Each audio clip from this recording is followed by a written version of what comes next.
Hi everyone, I'm Lisa and welcome to Lisa's Stamp Studio. Today's quick tip is about these detailed thinlits. And I've shared other ways with you on how to get them unstuck from the die, lots of different ways, but I've got a new way. Now I've shared this in early December when I created a card using the detailed Santa thinlits. And I wanted to do just a quick tip video on this because believe it or not, I had a few naysayers. Yes, I did. So we're going to use cardstock and our detailed framelit, or thinlit in this case, and the secret is parchment paper. Now many of you have told me that you've used wax paper before and it works, and it does, but you're going to notice that oftentimes the wax paper sticks really well inside these detailed framelits, and because of the waxy surface you have to literally peel them out. Now I'm not going to lie, these will stick somewhat, but you're going to see quite the difference. So let's bring in the Big Shot.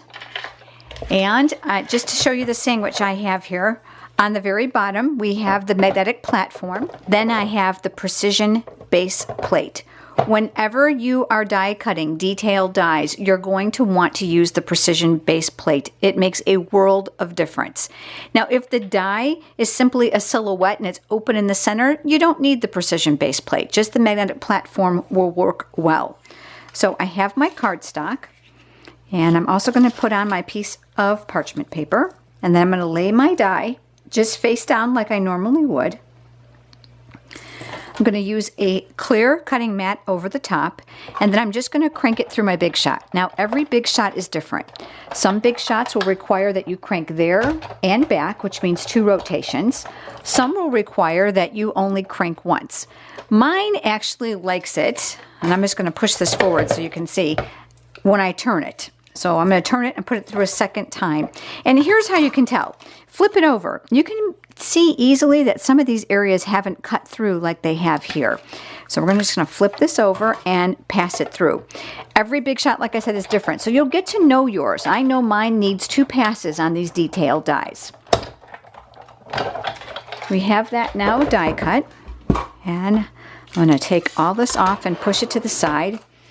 I'm a big fan of my Big Shot die brush. It makes it a lot easier to get the pieces out. So I'm laying this inside an empty box. I'm using the brush. And remember, even if there's foil here, that parchment paper now is protecting it.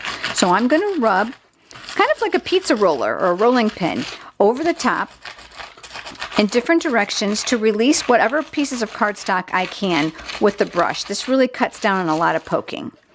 The next thing I'm going to do, let me set that aside, is I'm going to show you literally what has happened. Look, it literally has removed the paper from the back of the parchment paper. Now those of you that think, oh no, that's going to be a huge mess to clean up, no it's not. Look at this.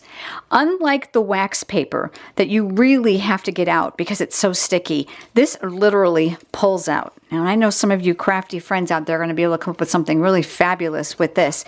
And then just like before, you're just going to go through and you are literally just going to kind of roll out the pieces that need to come out. But you can see they're all die cut very nicely and they'll pop out with just a little love on the paper here.